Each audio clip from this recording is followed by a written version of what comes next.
एक छोटा सा सवाल अजय आलोक जी और संजीव रागी जी से, आपने बोला बाबरी मस्जिद को लेके इतना बहस हुआ अंजना जी के शो पे, आप लोगों ने तो एक बार भी नहीं बोला ममता बनर्जी ने जगन्नाथ धाम बनाया, ममता बनर्जी दुर्गा मंदिर बना रहे न्यू टाउन में, ममता बनर्जी महाकाल मंदिर बना रहे सिलीगुड़ी में, और जो बीजेपी ममता की जो है बनर्जी जो तो रामनवमी की यात्रा रुकवाती हैं। ममता बनर्जी तो नवमी में दुर्गा पूजा में व्यवधान डालती हैं। ममता बनर्जी तो ये कहती है कि जब जुलूस निकले मुसलमानों का उसको हिंदू के एरिया से नहीं गुजरने दो।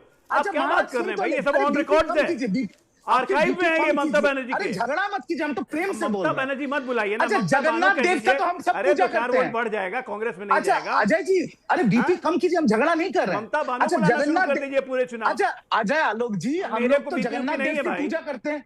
अच्छा हम लोग तो जगन्नाथ देव की, अच्छा सुन तो ले महाराज। आप लोग एक काम कीजिए रिजू जी, आप लोग इसके बाद ना जब शो खत्म हो जाए फोन करके भी थोड़ा सा लड़ लीजिएगा आपस में। मीता जी जल्दी से रिस्पॉन्स आपसे, कांग्रेस पार्टी की तरफ से मुख्य चेहरा कौन होगा, क्योंकि अधीर बाबू मतलब एक जो विपक्ष की भूमिका में कांग्रेस को दिखना चाहिए वो नहीं दिखाई दे रहा है। इसमें एक ये भी कॉन्ट्रडिक्शन है कि कभी आपको इंडिया गठबंधन में साथ में खड़ा होना पड़ता है लोकसभा में, फिर स्टेट आते आते आपस में ही लड़ना पड़ता है। किस तरह से इसको एक्सप्लेन करेंगे आप मीता जी?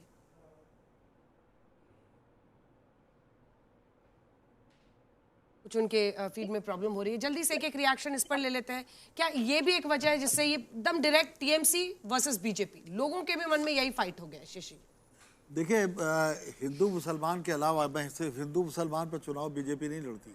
बीजेपी अपने संगठन से, बीजेपी अपने कौशल से और रणनीति से भी लड़ती है। और रणनीति का एक हिस्सा जरूर हिंदू होता है, लेकिन बीजेपी अपने सारे, अब आप जरा देखिए कि कहीं मिथुन चक्रवर्ती को उतार देंगे, कहीं कुछ करेंगे, तो बीजेपी चुनाव लड़ेगी और ठीक से लड़ेगी, इसमें कहीं कोई दो राय नहीं है। लेकिन इसे सिर्फ हिंदू मुसलमान में बांटना, मुझे लगता है कि बीजेपी के साथ भी थोड़ा इनजस्टिस होगा, क्योंकि वो एक राष्ट्रीय पार्टी है और वो केंद्र की सरकार में है, और इस नाते उसके तमाम दायित्व हैं और वो उसका पालन भी करती है। संजय जी। नहीं, शशि शेखर जी की बात को मैं आगे बढ़ा रहा हूँ कि तमाम मुद्दे होते हैं। हम बिजली पानी के मुद्दों की चर्चा ही नहीं की हमने सुबह से, जब से हम बैठे हैं इस पे चर्चा कर रहे हैं कि क्या मुद्दे होंगे, गवर्नेंस के मुद्दे होंगे, लोगों की नाराजगी अलग अलग तमाम चीज़ों को लेकर के, और उसमें ये जो सामाजिक सद्भाव जो बिगड़ता हुआ दिखाई पड़ता है, जिसको हम हिंदू मुस्लिम के टेंशन्स के रूप में देखते हैं, तो ये सारे मुद्दे होंगे। अगर कोई रूलिंग पार्टी सत्ता में 15 साल से है तो उस पार्टी का भी दायित्व है कि वोटरों के बीच में इस बात का जिक्र करें कि 15 साल की सरकार ने उनको क्या उपलब्ध कराया। एसआईआर इशू बनेगा क्या? जो वो 45 लाख अभी भी जिन पर जो वोटर्स के नाम पर अभी भी फाइनल डिसीजन नहीं हुआ है, आपको लगता है, क्योंकि ममता दी कह रही हैं कि उनको भी वोट करने का अधिकार दो, आपको लगता है वो भी एक इशू बनेगा जो आपने पहले कहा था? अगर फिर से बता दें। जैसे मैंने कहा कि वो एंग्जाइटी है लोगों के बीच में। अब ये जो जिनके नाम पे अभी भी चर्चा है, जिनके नाम पर अभी भी असमंजस बना हुआ है कि इनका नाम आएगा या नहीं आएगा, उनको दुविधा रहेगी, उस दुविधा में जीते रहेंगे। लेकिन एसआईआर चुनावी मुद्दा नहीं हो सकता, और इसका कारण मैंने पहले भी बताया। जिनका वोटर लिस्ट में नाम है उनके लिए मुद्दा नहीं है, क्योंकि वो तो जाएंगे वोट डालने के दिन वोट डालेंगे।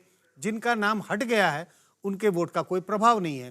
तो लेकिन इस मुद्दे के सहारे ममता बनर्जी ये चाहती है कि अपने वोटरों को गोलबंद कर सके और एक ये बता सके कि देखो आपका वोट कटने का खतरा है, और अगर बीजेपी सरकार में आ जाती है, बीजेपी उनकी विरोधी पार्टी है, तो और कई खतरे इस तरह के हो सकते हैं। तो गोलबंदी के लिए ये मुद्दे का इस्तेमाल होता है। ठीक है रिजू जी, अब दो लाइन का कमेंट मैं सबसे लेना चाहती हूँ। रिजू जी देखिए, सीधी बात यह है कि अगर शशि शेखर कह रहे हैं कि सिर्फ ये इशू नहीं होता है, लोगों को भरोसा भी होता है, प्रधानमंत्री वहां जाते हैं, गृह मंत्री जाते हैं, लोगों को भरोसा भी होता है।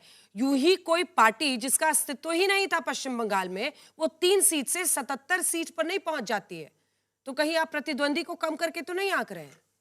नहीं देखिए, बस 3 से तो वो 77 पहुंचे थे, ये तो डेटा है।